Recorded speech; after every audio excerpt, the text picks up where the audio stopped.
پر ملاله یوسفزۍ. اسلامي هیوادونه دې د ښځو د حقونو په اړه طالبانو سره حساب وکړي. سرحد نیوز قدرمن لیدونکو ښه راغلاست نن ورځې تازه او مهمو خبرونو ته. ګران دوستانو جزیات را سره همدلته ترلاسه کړئ او که چیرې مو زموږ یوټیوب چینل نه وي سبسکرایب کړی نو همدا اوس سرحد نیوز یوټیوب چینل سبسکرایب کړئ. د نوبل د سولې جایزې ګټونکي ملالۍ یوسفزۍ پرون پنجشنبې د ښځو په اړه د طالبانو د حکومت پالیسي وغندله او په ځانګړي ډول یې له مسلمانانو هیوادونو وغوښتل چې په دې برخه کې له طالبانو سره حساب وکړي. د پر خپلې ایکس پاڼه یا پخواني ټویټر لیکلي افغان طالبانو د خپلو توپکونو خولې د افغان نجونو او ښځو خواته اړولي، له زده کړو، کار او آزاد ژوند یې محرومې کړي دي.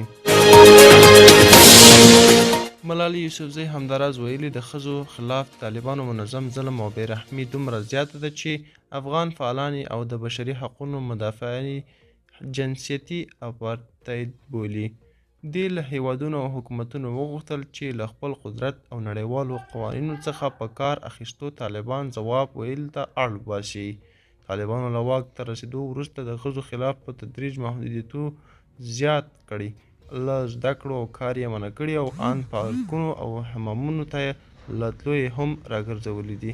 ګران دوستان دا و د نور چمشو ویډیو تر بیا هم په الله سپارم ښې چارې ښه وخت.